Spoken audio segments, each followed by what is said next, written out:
Hey everyone, Walking and Talking is back. Kind of, I don't know. I'm just going live. So, if anybody wants to join in, more than welcome. Try to do a little simulcast between this and between YouTube. I don't know how that'll go. I might shut off either or both. But here we are. Haven't done it in a while. Figure I got some time to do it now. There's a lot to talk about. But I need to talk about it with people.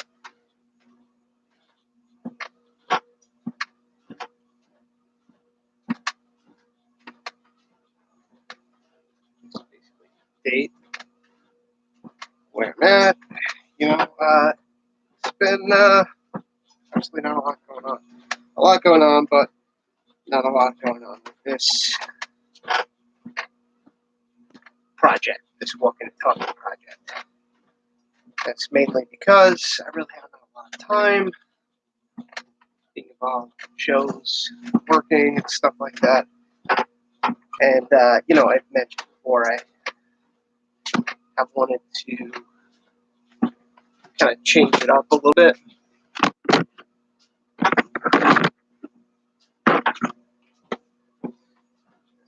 Let's see if I can find a better angle here. Yeah. I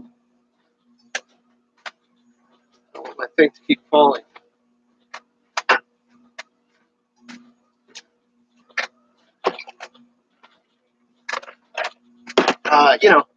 Falling behind more than I wanted to. There was a point where I was doing it at least once a week or a couple of times a week. And I've just been off the routine. But now I don't really have any shows going on. So I think I'm at a point where I can focus on it a little bit more again. We have shows going on. I'm in 42nd Street in Smithtown. It's a little fun for that. But that's during the weekend. But I don't have rehearsals for anything going on right now.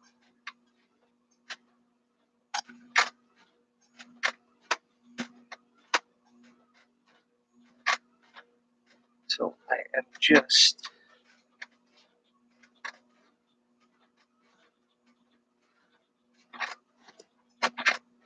gonna try to utilize it with this a little bit more in the summer.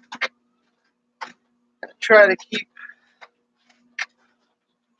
active during the summer, so they say.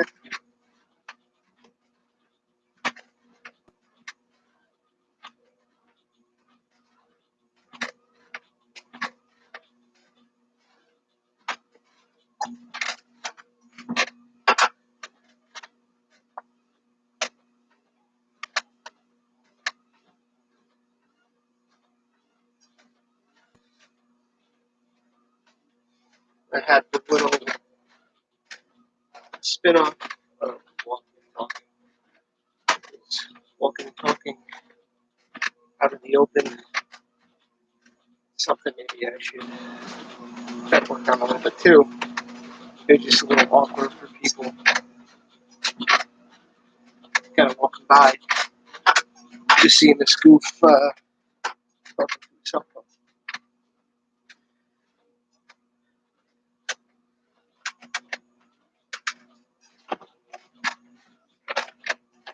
You know what? They don't have to participate. They could just talk to themselves.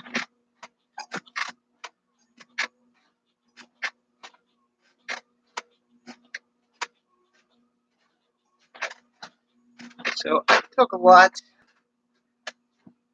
about movies. That's kind of my thing. Big interest of mine.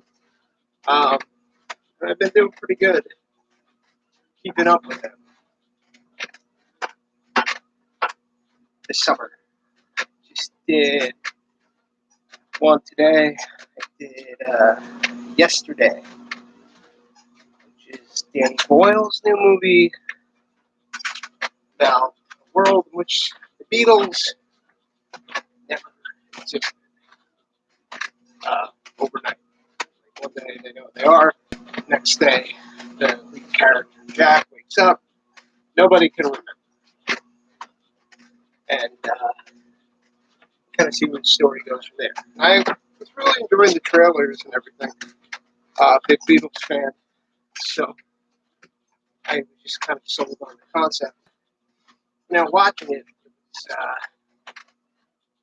was good. I wouldn't say like I really loved it that much. You know, I thought it was good for what it was going for, but what it went for was more about a romance than like the concept of the whole world without Beatles and that kind of thing. I thought they were going to lean into that a little bit more. So maybe, you know, as of now, it's just I only watched it a couple of hours ago. So I'm still kind of processing it. But overall, I liked it. Maybe I'll like it more tomorrow. Because now, you know, all the trailers really give you is it being a kind of world without Beatles. They don't really highlight the romantic aspect as much.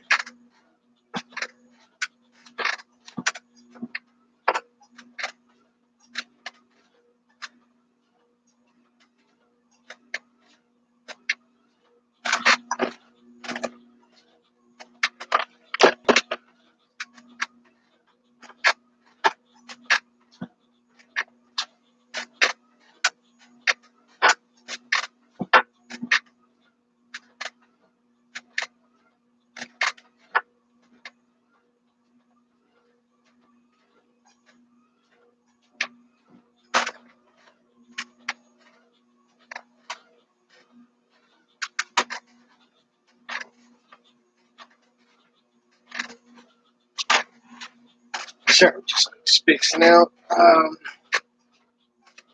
Watching my YouTube screen. Nothing going on over there.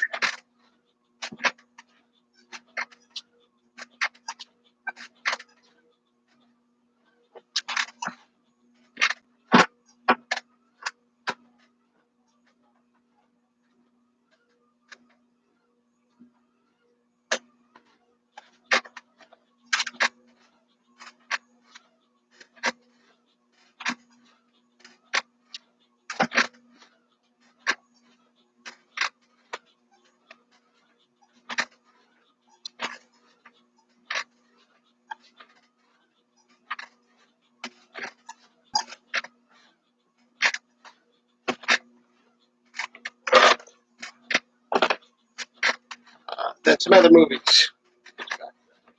Spider-Man, great. Spider-Man is one I could go in depth on, basically talk about the whole time. But once again, I never know if that's alienating people or bringing people, you know. I still feel like I have a lot of trial and error to kind of do these things.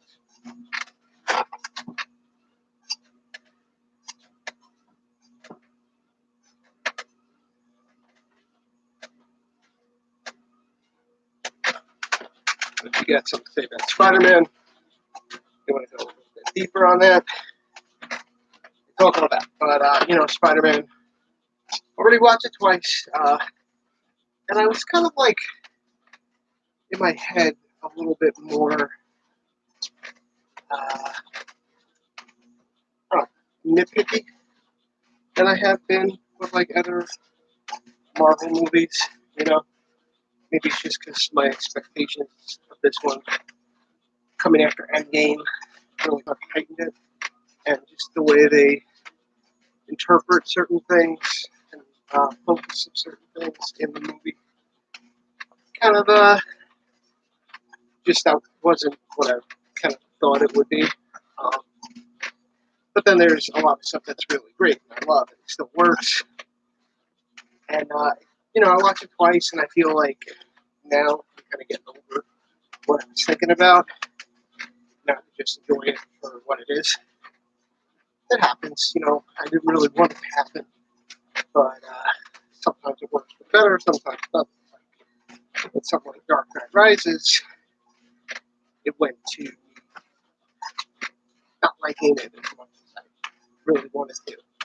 But with something like this one, now it's a little bit more positive side. Uh, you know, overall, it's another great addition to the MCU.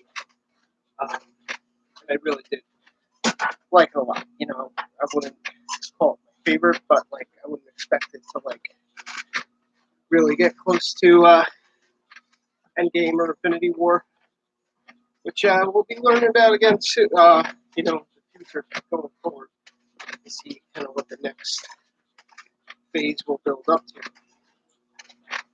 This Comic Con, I think, is in about 2 weeks.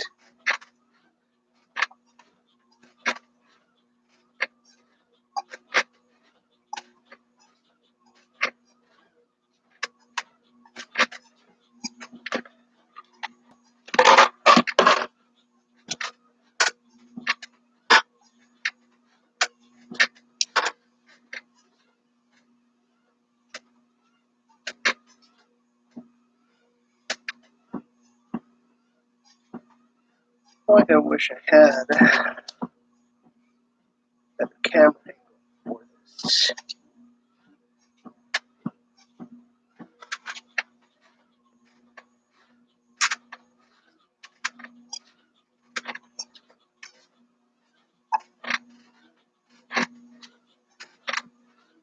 Speaking a lot about the YouTube video. Just get to see how I fix my room close. I might delete the YouTube video just because there's nobody watching. Like I say, I don't think I look that bad from that angle. This is kind of looking up a little bit. If I do it this way, I don't know if that's any better. Yeah. Not gonna work.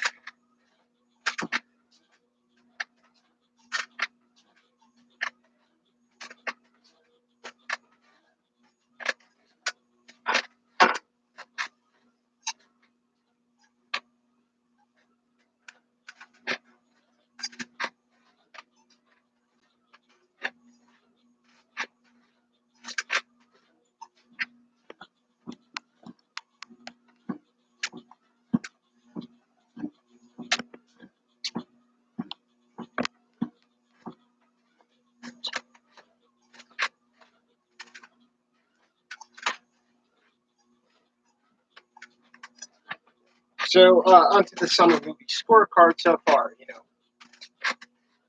So I did yesterday, today.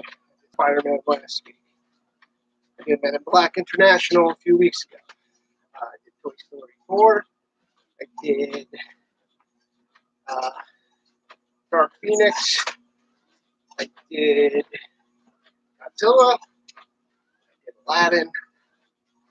I did Pikachu. And, of course, Avengers Endgame. Which, Avengers Endgame still pretty much my top of the year. I would say, predictable, but it was definitely like one of my best film going experiences. And hasn't really gotten old. Like I watch it again and again. I think that's the best way to say for a movie like that. To get to the level of something like hit that pop culture kind of zeitgeist and really, hit the fans in a satisfying way. Because nowadays there's so much division with everything. Uh,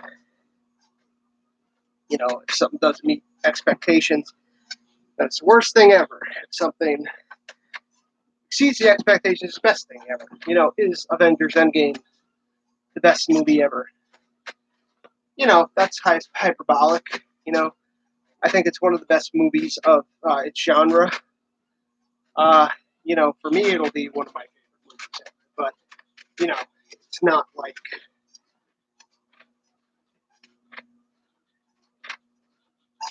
could get nominated for Oscars, but, it's all subjective. When Oscar time comes around, they usually don't nominate stuff like Avengers Endgame because there are other stories, more realistic stories. But as I said, with Endgame, it's a perfect mix of laughter, action, views, drama, comedy. It gives you that feeling like this is what the summer blockbuster should be. So in that case, yeah, you could put it on a top 10 list. Um, has a lot of plot holes, sure. Has things you could pick apart, sure. But every movie does, and especially when it reaches a large group of people. It was done. Broke basically every opening box office record. And it's kind of been just on its way to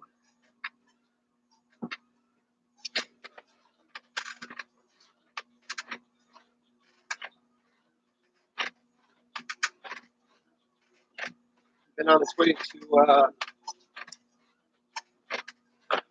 the highest grossing movie ever.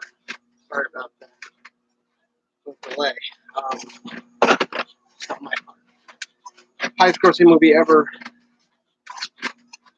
It's close to beating Avatar. I think it's about like 50 million away. Which, people would kind of never expect. Because Avatar has been top movie for so long. And Endgame, really flew past all other kind of box office records on its opening weekend. It's been trudging. They had to kind of re-expand it to get a little bit more of a boost. And with Spider-Man, you wanted to see a little bit more of a boost. And it's still it's tough,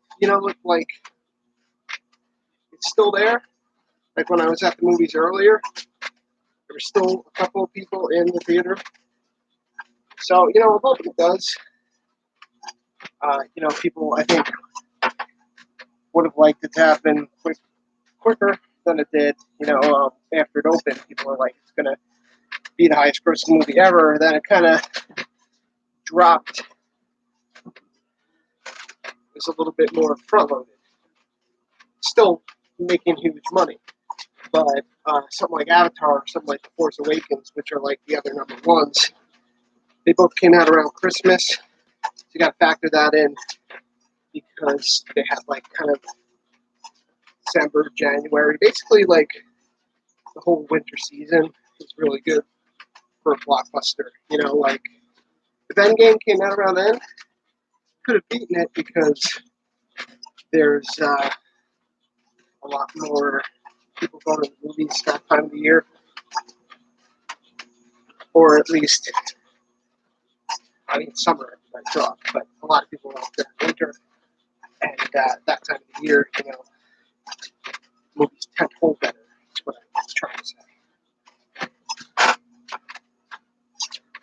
Like Aquaman made $1.1 billion, which nobody really expected because it's Aquaman. He's like an even sillier superhero than a lot of the other superheroes, but they made a good movie, and it just being a good movie during Christmas time helped it make $1.1 billion. It's the highest grossing DC movie over something like that, Superman, which isn't the best movie, but you would think those two alone would be enough to get $1 billion easily. But because it's disappointed, that kind of cut the legs down a little bit. And the thing with Endgame is a lot of people rushed out to see it. You know, I saw it 3 times over the weekend. It's a 3-hour-long movie. And, you know, eventually, I guess, everybody that wanted to see it saw it. And then in the coming weeks, it had more competition. Still makes huge numbers, but it just goes to show it's not easy to get to something like Force Awakens or Avatar. You know, Avatar is so close, but Force Awakens, domestically, it's still like 80-something million away. So Force Awakens won't happen. But at the end of the day, it's all like Disney movies. So, and it just goes to show like how good Infinity War was as a setup to really get people hyped for it. So, Endgame will still be talked about as one of the biggest successes of all time, and you know, it deserves it. And Pikachu, a lot of fun also for something that's like, as far as those human meeting like a talking creature movies, it's really good. It's definitely one of the better ones. You know, once again, you know, look at the genre you're working in. Yeah, those movies typically are just for kids. They're not really like, you know, they're not high art. You know, they could be fun and like charming, but they could also be like very lowest common denominator. Just going for the kids, just going for easy jokes, fart jokes, things like that. And for Pikachu, I thought it was a little better than that. You know, didn't have like super high expectations. You know, I'm a Pokemon fan, a casual Pokemon fan. You know, I know about it. You know, I played it and keep up with it, kind of. You know, I haven't played like the newer games, but like I'm aware of them. I kind of talk about, you know, talk about them with my friend Justin. He's like still into the games and everything. And I think the movies did a good job, or that movie did a good job of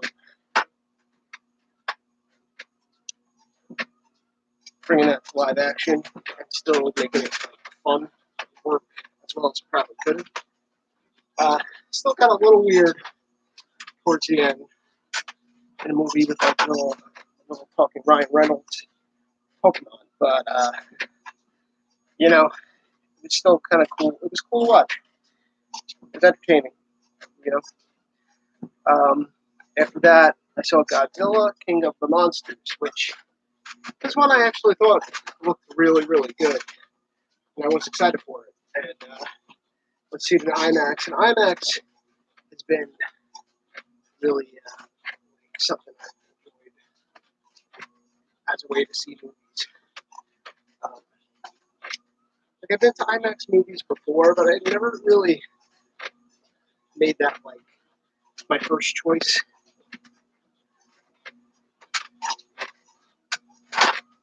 Because it didn't really seem like it was that big of a deal. It just was like kind of a bigger screen. So I didn't have to like, I just didn't think it was necessary to spend the extra money to see something in IMAX. But then we saw Captain Marvel in IMAX earlier this year.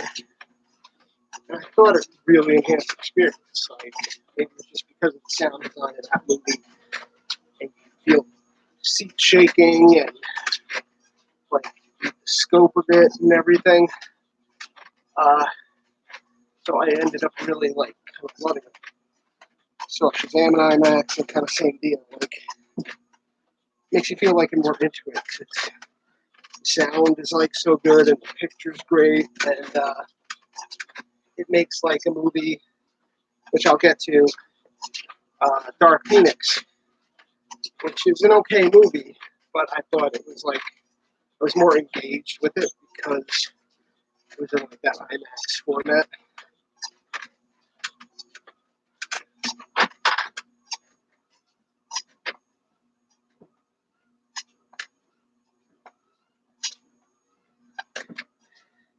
So if it's like a big summer blockbuster, definitely, if you haven't done an IMAX before, definitely try doing an IMAX. So Godzilla, obviously, is one I would think you'd want to watch in IMAX because of big monsters, you know.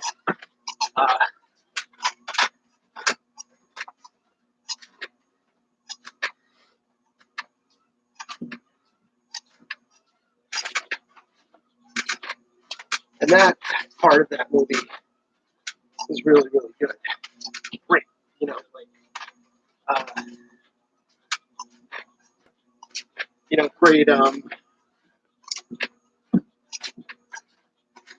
Trying to find the right word. Choreography, by choreography, design of like the creature sequences, like the Rodan scene is really, really good. The fight between Godzilla and Ghidorah, awesome. You know, the Rodan one was probably my favorite because the score is great, cinematography, all of the CG, all look really cool. The issue with that movie is like the human story. Well, a lot of times in those movies, like the human story is always kind of the thing that you either get into it or you don't. And in some of the other, like Kong Skull Island, I really, really liked it. I liked the humans, and I thought it was, you know, kept simple enough, but the characters were entertaining, and you know, it felt like kind of a Jurassic Park style movie, which was fun. And you know, the characters in it, you know, they weren't like super deep or anything, but they were all still enjoyable to watch. And in the monsters, though, you had some that you kind of liked, but there was also like the main kind of story, which was like an estranged family kind of coming back together. It's been done 100 times, and that doesn't mean you can't do it again and have it work. But in that one, I just kind of felt like it was very, you know, generic, and there wasn't enough to make it more interesting or fit within the world of that movie.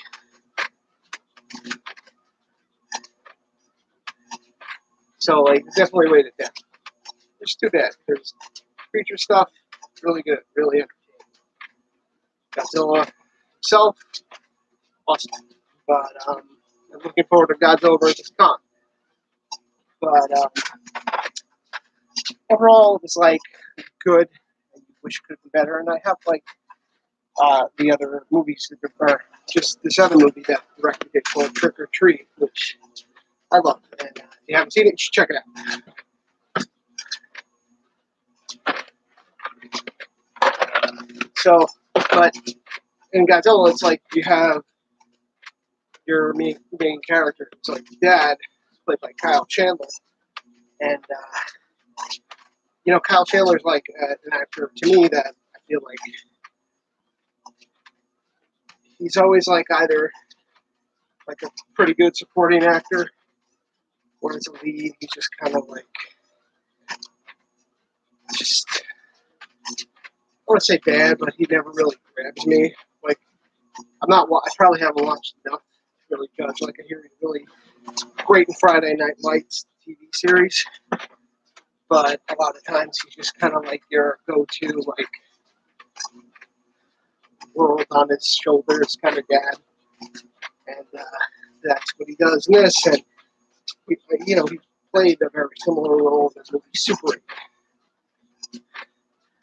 So like, when I was watching it, I'm thinking like, this is pretty much the same thing he did there. And you know, he does it well enough, but like, you know, when people complain about the Marvel movies for being just you know, some of the other big blockbusters, but just being fun and not having much else, it's like those movies are helped because the characters and the humor are so good. So maybe Godzilla, which is a far out concept to begin with, had a little bit more of the humor and the, engage, better characters, then I would have gotten into it.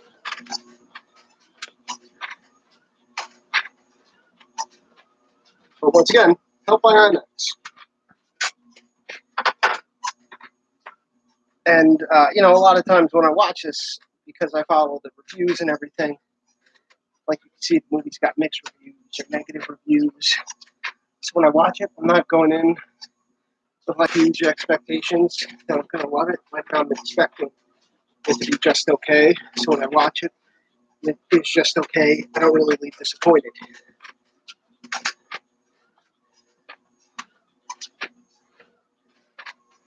That's why I guess Spider-Man was a little, I had to kind of digest a little bit just because the reviews were great.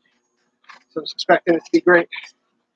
And then when I watched it, I was like, this, I want to say it's great, but then I just had some kind of things in my own head because I probably let my expectations, get in the way. Like I said, I'm kind of over it now.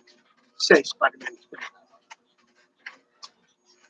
I don't like arguing with I just want to enjoy it. So I, kind of wish it didn't do that, but what can you do? It's just me.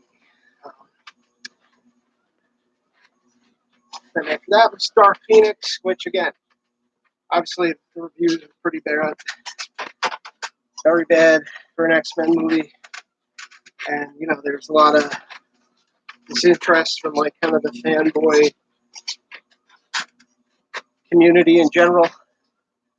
So I'm probably like one of the only people to have seen it that I know in my circles at least, because just nobody really cared because they know the X-Men are going to Fox, and because the MCU, for the most part, is so great, the X-Men movies outside of like Deadpool, which you could even argue isn't really like a true X-Men movie, those have been very successful because they're true to Deadpool, the X-Men movies, for what they've done in the past, we wouldn't have what we got now, because now they're kind of outside of that.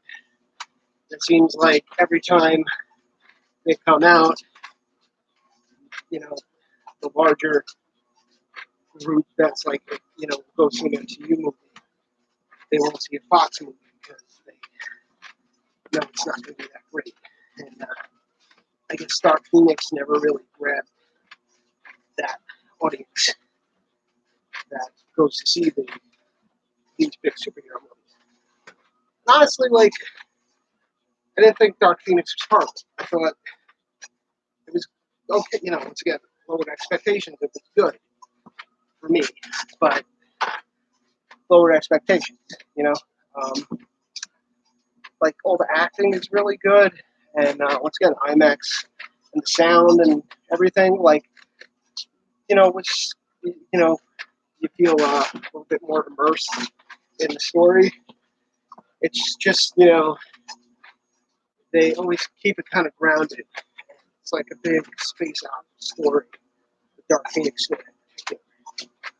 And because you go and you see other superhero movies that they're giving you like all these really far out characters and still kind of making them cool to work in the movie for live action big screen audience, you wonder why like the X-Men movies never really embraced that. And they had all these cool superheroes, but they're basically about the costume, and their villains are very generic, and they're wearing business suits, and you're like,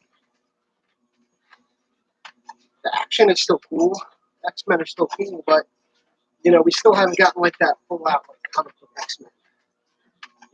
They've always just kept it grounded, which when you start out is fine, but it's a franchise that's been going on for almost 20 years, and I can get why people probably feel like they want more, and that's why this one kind of flopped.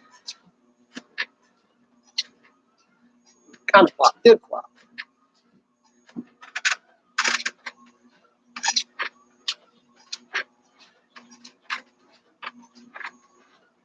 But you know, now that it's done, I guess they still have New Mutants is supposed to be the next to list.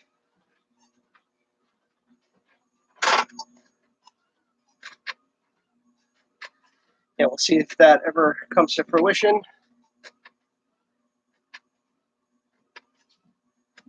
It's supposed to come out in February, but it's already been delayed like 3 times. If this goes direct to streaming. But then you have X-Men and Fantastic Four, part of the MCU.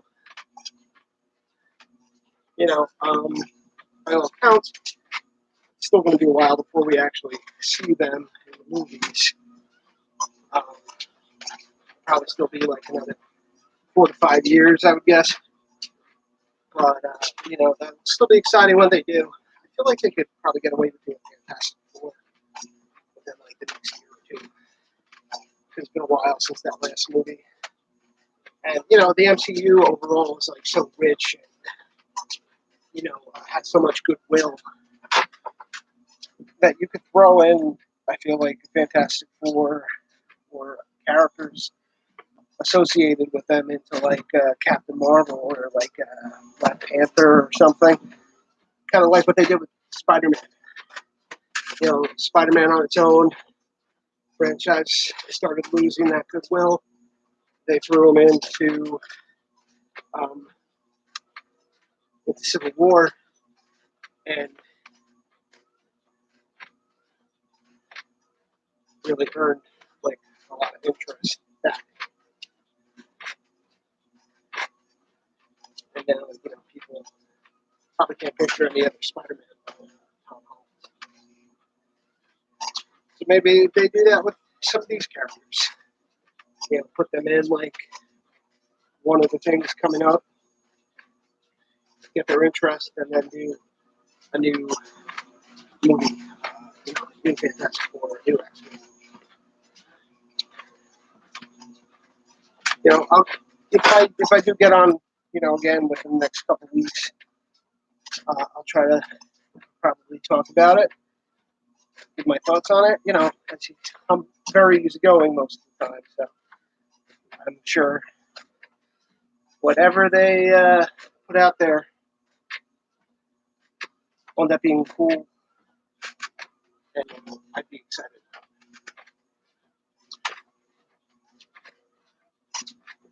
So then Men in Black International. Just going through the last couple of movies I watched. Another one, kind of a flop at the box office. Kind of, you know, got bad reviews. One again with low expectations, and didn't hate it. You know, it was one of. It started out very slow. You know, usually the movies kind of start out good, and then they peter out by the end. And this one kind of started out like okay, but then got better by the end. So I think that's actually pretty good. And it's kind of predictable, and it's not like really too funny. You know, at least not, you know, like the good kind of jokes are few and far between. But you know, cool world, and there's something I really like a lot, which I mean, spoiler alert, but it doesn't really have anything to do with the actual plot of the movie. It's just something I liked a lot. Is how when the character gets transported from like the New York branch to like the London branch, they just take a subway under the ocean, and they're there in like minutes, which is just something. It's just an idea. Like I always think it's cool because something like that in the world, just like quick travel to other countries and other places. You know, just hop in a tube or something and you're there like that. Probably very far off, but I don't think it's possible. All we need to do is discover a warp drive or something.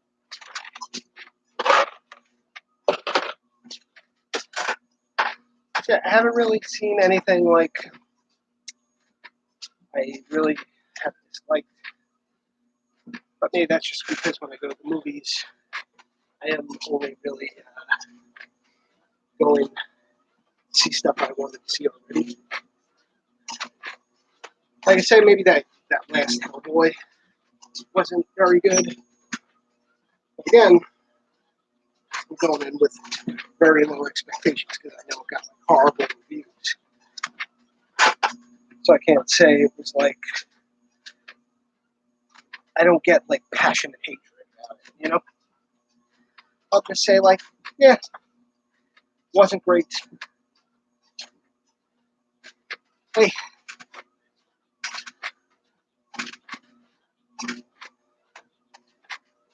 you're on.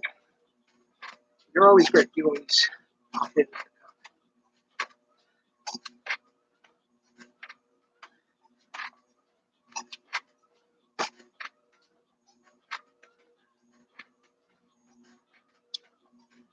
But yeah, so sorry, just pop in, which I always appreciate.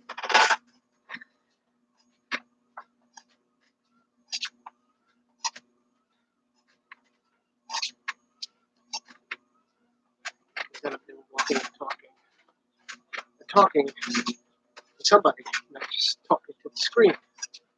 But I think I've been doing okay with this one, even though it's been a while. And movies. So if you like hearing about movies, this is the episode for you. And then, right, how are you? I'm good. You know, getting back on the treadmill, which is something I really kind of fell behind on.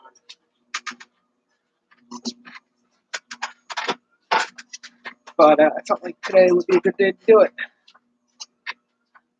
No rehearsals, which is a blessing. And a curse sometimes, but I feel like it's a blessing this week. You know, not that I don't love doing a show and doing rehearsals, but now, you know, I just kind of, I really feel like I fell off the horse, you know, compared to the beginning of the year, so to speak. Like, as far as dieting and exercise goes, I haven't really kept up, which I was doing well, you know, for a while, at least doing it like once a week. But thank you for saying, you know, small steps, right? You know, maybe when I'm done with the run that I'm currently working on the show, I'll like, be able to kind of focus more on myself, you know, because I did this one right now, and then I did Newsies before that, and then I was in a couple before that, which I don't regret doing, and I love doing it. But, you know, like it puts stuff like this kind of on the shelf, because if I'm in a rehearsal, then I gotta work it around like what my work schedule is, and then by the time I get home, it's very late. I don't really hop on. I get distracted by video games. It's just that's the constant struggle. And you know, the same thing um,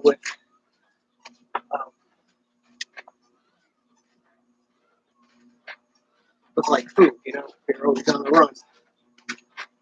So why try to get salad and just get McDonald's, Taco Bell, pizza? Get those good quick carbs. You know.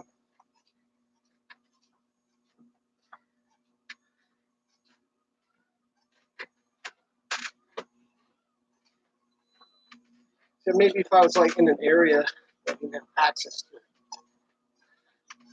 like not to like marginalize anybody that struggles with drug addiction, but food addiction is real too. Carb addiction is real. Sugar addiction is real. Because it tastes so good, you know.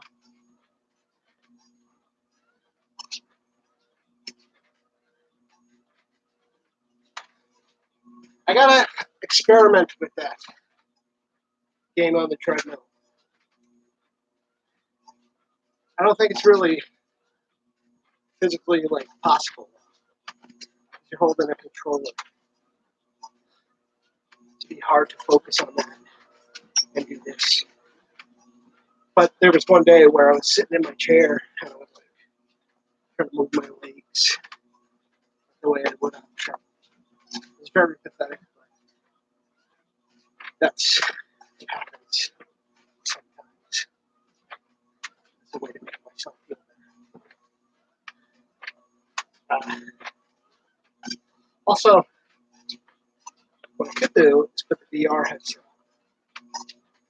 Because I ended up finding a VR headset for like $15. And it was really cool. I wasn't ever like super interested in VR. And then I started messing around with this, and I mean, you know, it kind of kills my phone as far as battery, and like my phone is just getting stuck with memory. I gotta like do some things to like tweak it a little bit. Like I got an SD card for it, so I gotta maybe move some things around so my phone moves a little bit smoother.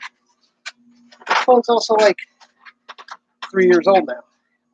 And it's S10. I'm still on S7. It still works good for the most part, so that's why I don't get a new one. But maybe I should just get a new one.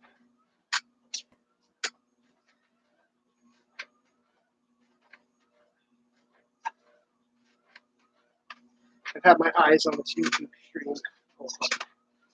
Nobody.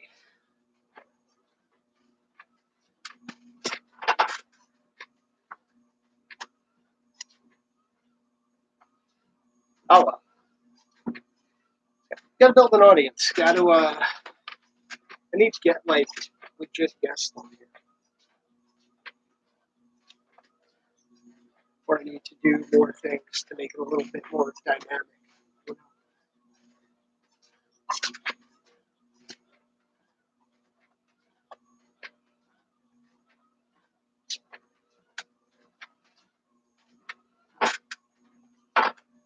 I gotta, like find a VR app.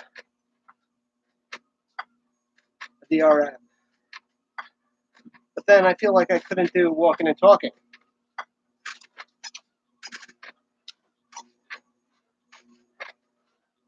Because I have this thing out of my head. I don't know if I get, would look silly. That's what I'm trying to say.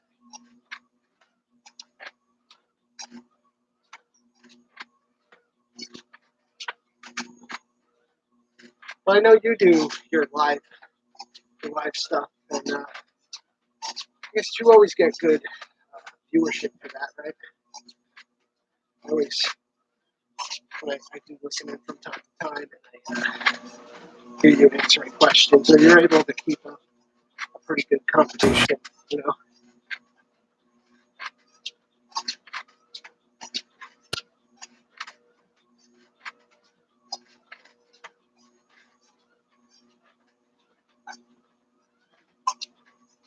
Next time, I'll put on the VR. See if that makes it fun. But I can't play Marvel Ultimate Alliance 2, the Red Dead Redemption 2 on VR. Maybe I should get PlayStation VR. That costs like $150. So I'm ready to drop that money.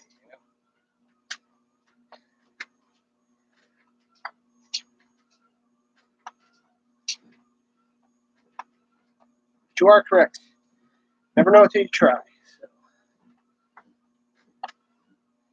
these are all ideas and stuff that I'll take into consideration.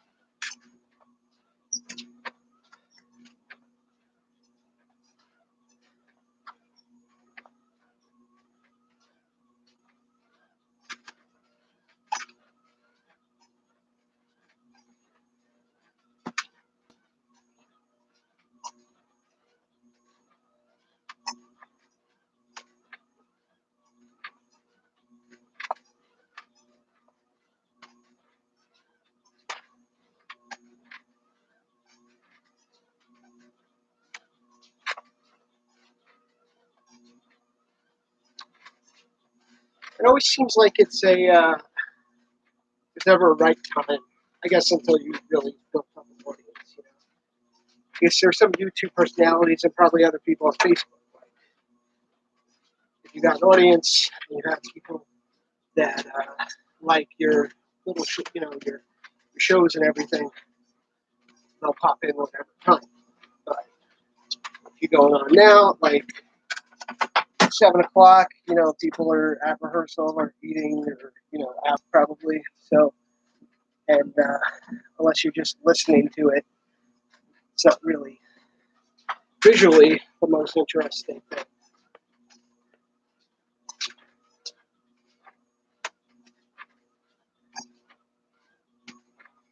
But it's all things to think about. Like, I do think, the concept is good. Like your de-dragging shows, and then I'll do walking talking. It's like there's an audience out there for everything, and just got to bring the personality out. And as far as my performance out today, I don't know if I can watch it back because I think there was a lot of like dead air. But it's good. Thanks for coming in. We could chat about live Facebook live shows.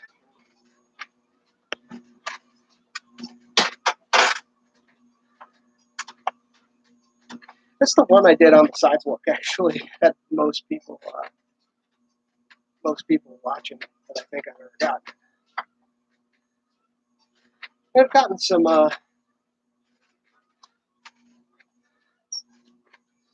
cool people on here today. It's like they tuned in for a bit.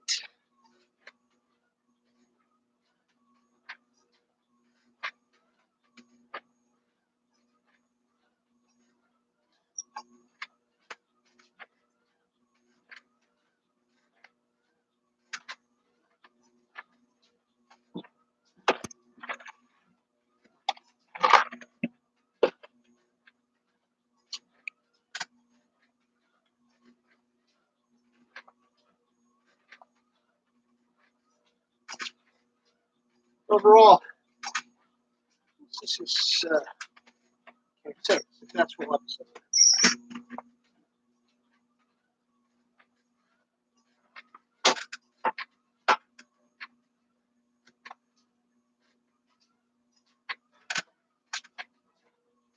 And the phone is starting to freak out.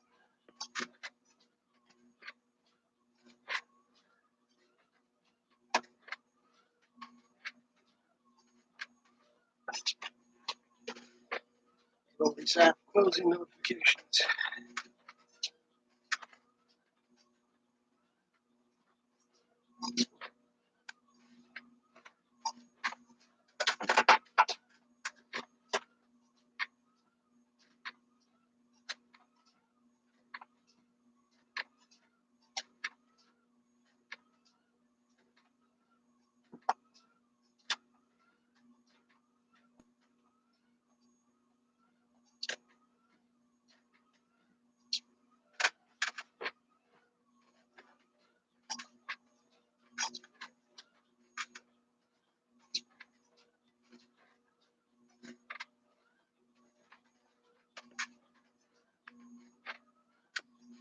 That's cool. I'm happy for success with that.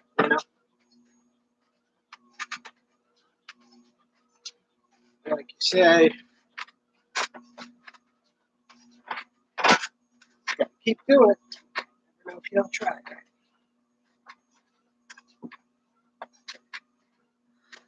Get my audience going. And I thank you for always being part of that audience.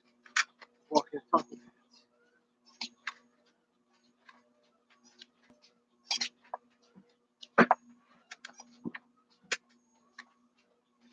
Is there anything else cool you're working on right now?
All right, Peter.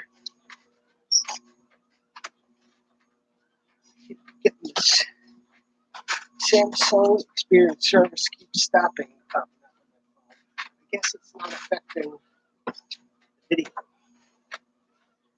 It's just annoying. Every 10 seconds.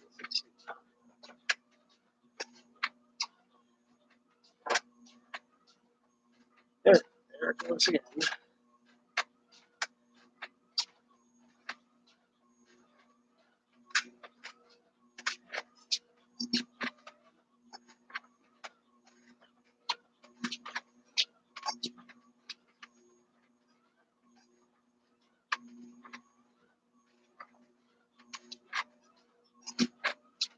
My screen is dark. Oh no, it's good.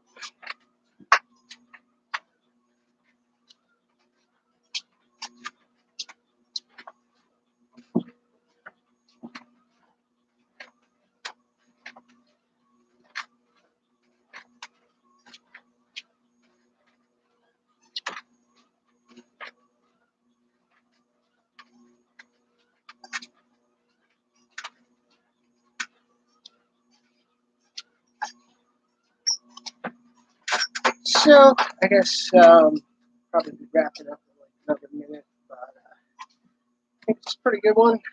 Happy to be back on here, back on the treadmill, talk some movies, a little other general talking, and try to get back to making it a little bit more regular. Once again, I don't know if I'll be on next week or next month or 2 months, but hopefully, with some more free nights, I'll be able to keep on.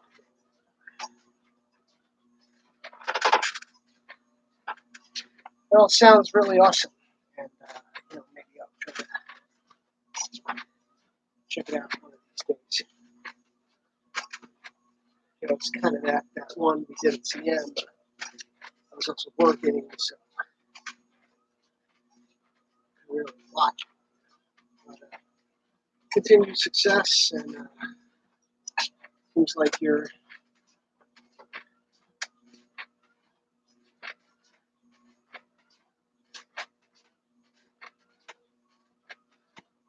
really doing great.